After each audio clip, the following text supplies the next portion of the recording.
सुना आहुरी महंगा हेब न्यूज़कॉर्ड परवर्ती प्रसंग रेकर्ड स्तर में सुना दर पहुँचला आज 24 कैरेट सुना पिछा दर 10 ग्राम 2400 टंका को वृद्धि होती बर्तमान 24 कैरेट सुनार दाम 10 ग्राम पिछा 1,38,550 टंकार पहुँची से भली 22 कैरेट 2200 टंका बढ़ी 1,27,000 टंका होईछि।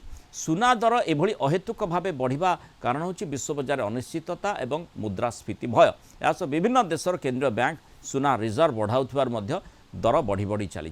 तेणु एठी प्रश्न आसुची जेमती जो माने सुनारे निवेश करुछंती से माने भाबिबे कोन जे सुना आगकू कौन हेई पारे दर बढ़िबो ना कमिबो। जो माने निवेश करि नाहंती बा सुना किनि नाहंती आगामी समय वर्धित दर आहुरी सुना किनिबा को पड़िबो कि से संपर्क आलोचना करिबा। हम सहित अर्थनीति विशेषज्ञ मानस सुंदराय जोड़ी मानस स्वागत करिबा आलोचना को।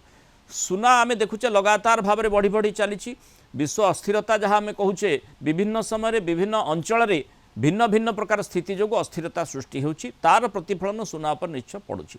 किंतु एबे जो कथा कहा जाउछि यूएस वेनेजुएला चर्चा भीतर को आसीछि से सुना दर बढ़ी बढ़ी चली कि आउ केते गुडी फैक्टर मध्य निश्चय रही संपर्क आलोचना करेंगे आपण। किंतु आगामी समय कौन हो पारे सुना दर बढ़िबो ना कमिबो जो माने एंट्री करि नाहंती तांको पई कौन कहा जाई पारे। देखो प्रथम कथा जति कहबी सुना वर्तमान वर्ल्ड मार्केट रे $4,400 रे पहुंची गलानी फर्स्ट टाइम पई।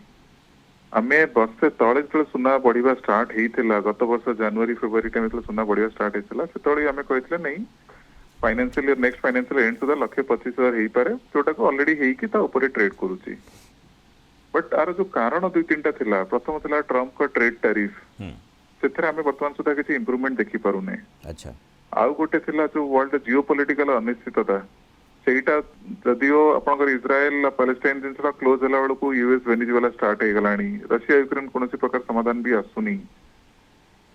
तृतीय जिनस जोटा मेजर थिला जे फेडरल रिजर्व रेट कट करिवार आशा वर्तमान सुधा एबे भी मार्केट रे एनालिस्ट माने आशा करिसथि 2026 रे यूएस रो फेडरल रिजर्व तांकर जोटा सेंट्रल बैंक अछि से माने आउ दुई थरो इंटरेस्ट रेट कट करिवे।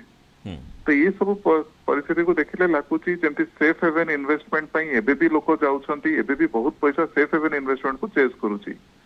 तो सेफ हेवन इन्वेस्टमेंट रे दुईटी जिंस आगे आसुची सुना तापरे रूपा।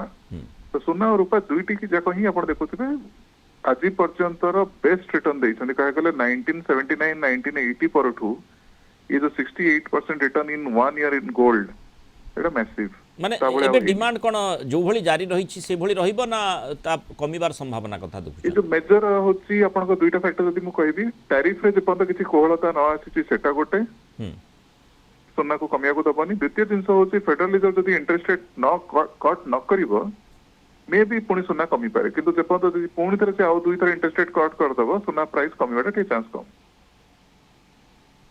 तेणु माने आगामी समय आमे निश्चय नजर रखी जे स्थिति कौन रही जो फेडरल रिजर्व कथा आप कहते अमेरिकार ता उपरे नजर रखा पड़ो से आधार रे एवं अन्य केतगुड़ी फैक्टर रही जो बड़ी सुनार डिमांड जो बढ़ी बढ़ी चली दर ता द्वारा प्रभावित होपर नजर रखी ही सुनारे निवेश कर। बहुत धन्यवाद श्रीयुक्त मानस सुंदर आलोचना रही मतामत रखि।